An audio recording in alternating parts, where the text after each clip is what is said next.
It's time to catch up with the last MCU movie before the endgame, a single quote 90s set origin tale in which Carol Danvers finally takes flight. This article comes from Den of Geek UK. It contains spoilers for Captain Marvel and the wider MCU. Here we are, then, the last MCU movie before the Infinity Saga capping Behemoth, Avengers, Endgame. Given its unique placing in the Marvel Cinematic Universe, it might not be that much of a surprise that Captain Marvel powered its way to a $1 billion and counting box office haul. It's still a huge achievement though, especially given some of the less than savory online flack it had to contend with in the lead up to its release, alongside Black Panther. It's only the second MCU movie that isn't a sequel or team-up to reach that milestone. Captain Marvel is more than just the starter to Endgame's main course, though. Obviously, it's most notable for being the first big screen solo outing for a female Marvel hero, 21 movies into the series. It's about damn time. It's also the MCU's first proper period movie since Captain America, the first Avenger back in Phase 1. And it's the first time that Marvel has deployed the de-aging tech used in the likes of Ant-Man and Guardians 2 for an entire film, with a much younger-looking Samuel L. Jackson getting his biggest MCU role to date thanks to some impressively uncanny VFX. Next 360p 720p HD 1080p HD Auto 360p about Kinetics V153615 about Kinetics V153615. Aside from all that, though, Captain Marvel deserves credit for attempting to do something different with the all-too-familiar birth of a superhero story. When we first meet Vers, Brie Larson, she's already gained her powers, but lost her memories. She's a member of the Kree Star Force, a group of elite noble warrior heroes waging war against the sinister, shape-shifting Skrulls. But after a mission gone wrong sees her crash land on planet C-53, aka Earth, she soon starts to realize that all is not as it seems. Vers is actually Carol Danvers, a human pilot bestowed with incredible gifts. Not only that, but her Kree teammates aren't as noble as she first thought, having duped her into fighting on the wrong side of an unjust war. The backwards, Jason Bourne-style approach to our new Cap's origin doesn't always work. It makes for an intriguing mystery, sure, but it also means she's not exactly immediately relatable. By the time we come to realize why we should be rooting for Danvers, it's almost a case of too little, too late.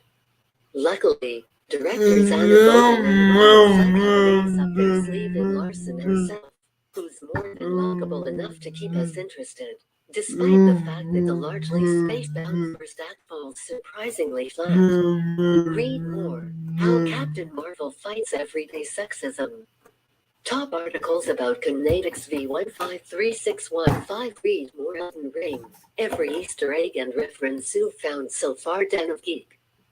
In fact, considering the plot involves a conflict between two technologically advanced alien races and is centered around a galaxy-savvy hero with Superman-level abilities, the film's cosmic element feels weirdly muted.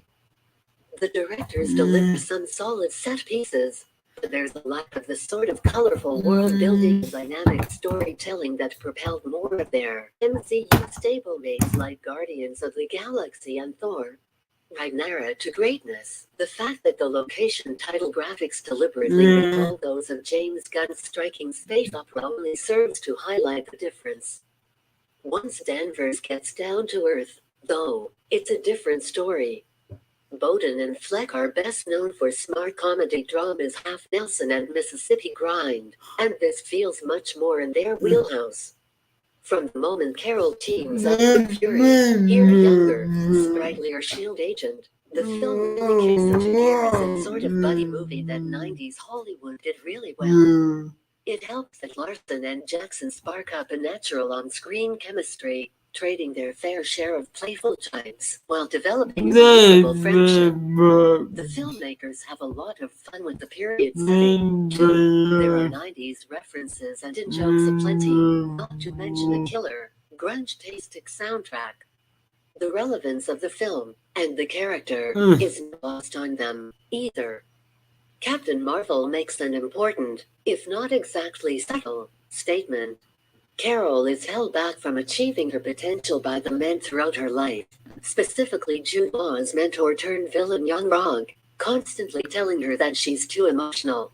When Guy, Phil Coulson, Clark Gregg, also de-aged in a small but welcome appearance, makes a pivotal decision, Fury notes that he went with his gut against orders.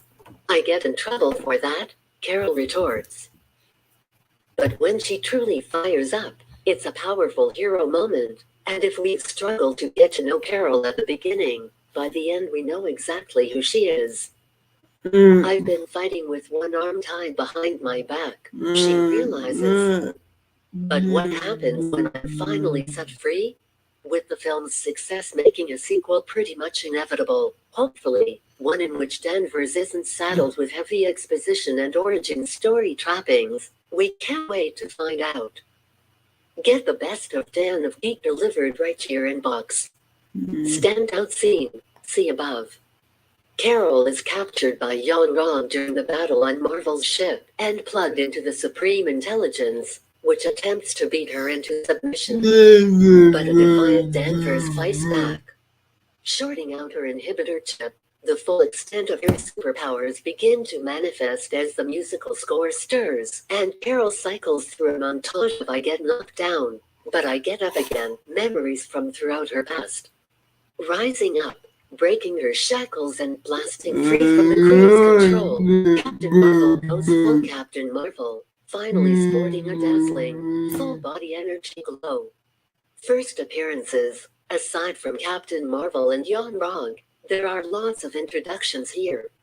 We meet Carol's Earthbound bestie and fellow Air Force pilot Norman Lashana Lynch, and her daughter Monica, Akira Akbar, who Danvers affectionately refers to as Lieutenant Trouble, a character that might well have a superheroic future of her own, if the comics are anything to go by.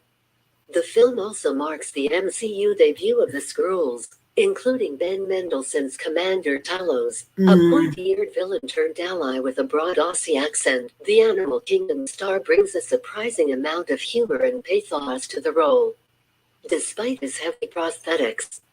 And then there's Danvers' feline Pulgoose, an alien flurkin that parades around as a cute ginger kitty and pretty much steals the show, as well as Fury's heart. So long, farewell, two major hello goodbyes here. First up is Annette Bening's Marvel Dr. Wendy Lawson, the anti-war Kree scientist who mentored Danvers' pre-memory loss and who created the Tesseract-powered warp engine responsible for Carol's powers, who's gunned down by Yon-Rogg in a flashback. Meanwhile, Gemma Chan's Star Force sniper Minerva barely gets a chance to make an impact before she winds up on the losing side of an aerial dogfight with Rambo. She does get one of the film's best lines, though. When asked if she's ever been to Earth before, she replies, once. It's a real shithole. Best quip, it's a cat, not Hannibal Lecter. Nick Fury doesn't get why Talos is so scared of lovable Fluff Goose, until the alien's tentacled form is revealed later on, inspiring another classic Jackson exclamation, Mother Flurkin. It's all connected. Captain Marvel's major MCU connections involved setting up her appearance in Endgame and firmly installing the film as part of the Infinity Saga. The Tesseract returns. Marvel used the ubiquitous blue box to power her experimental warp engine, meaning it is likely at least partly responsible for Carol's godlike powers. When she destroys Marvel's ship, the energy she absorbs is distinctly blue in color. Danvers later tells Fury to keep the Tesseract hidden on Earth. Star Force member Korath, Jimin Hansu, and Kree accuser, Ronan, Lee Pace, both appear in Guardians of the Galaxy, which takes place around 20 years later in the MCU timeline. They're working on behalf of the Kree Empire, though both have become radicalized after disagreeing with the Kree's and our peace treaty. Last time I trusted someone, I lost an eye, Nick Fury informed Steve Rogers in Captain America, the Winter Soldier. We now know that someone is Goose, who scratches the besotted Fury in the face when he gets too close. A nasty infection is not quite the heroic story the future director of S.H.I.E.L.D. would want people to know about, we imagine. The Avenger Initiative, Fury's future supergroup project designed to protect the Earth from alien threats, is named after an old photo he finds of Carol in the cockpit of her plane, which is decorated with her pilot call sign, Carol Avenger, Danvers. Before she leaves Earth to help the Skrulls find a new home and finish off her beef with the Kree, Danvers modifies Fury's pager to expand its range to a couple of galaxies at least. She tells Fury that the communicator is for emergencies only. He's seen using it at the end of Avengers, Infinity War, right before he gets dusted along with half of the population. We'd say that's a pretty big emergency. Credit check, I've had better nightmares. Set in the present day, the mid-credits sequence leads directly into Endgame. Snap survivors Black Widow, Cap, Bruce and Rhodey are holed up at Avengers HQ, assessing the devastation caused by Thanos and monitoring the pager device Fury left behind. It stops blinking when suddenly Carol Danvers appears, demanding to know where Fury is. The end credits sequence jumps back to the 90s, where Super Kitty Goose coughs up the Tesseract she swallowed earlier, right onto Fury's desk. Are you a fan of Captain Marvel? Are there any other aspects of it that you love, or anything that we've missed? Let us know in the comments below.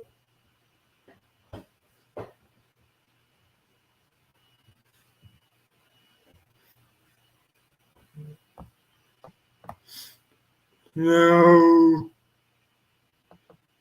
Go.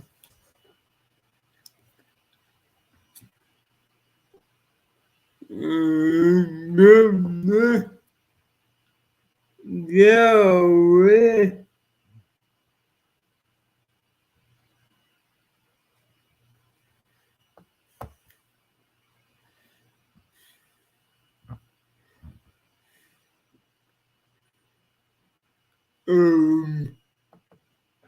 demon. Is that right? The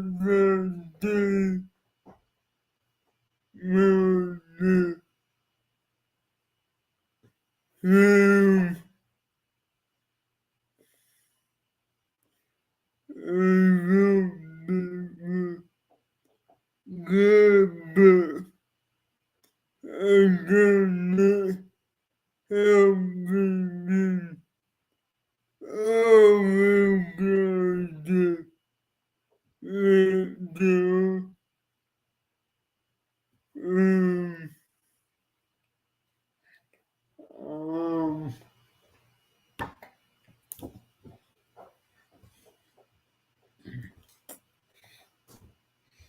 the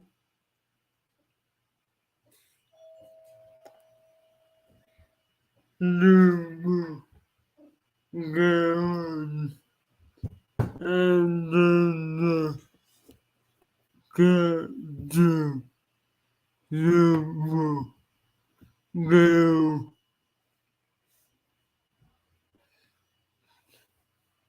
that no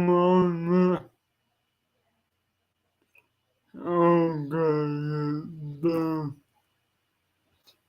but I don't know about the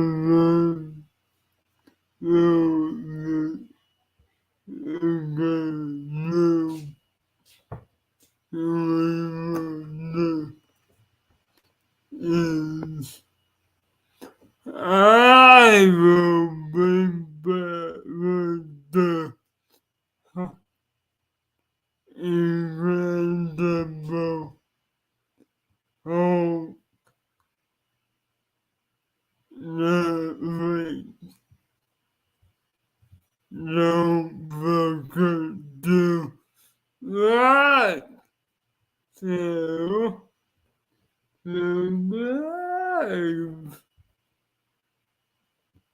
subscribe.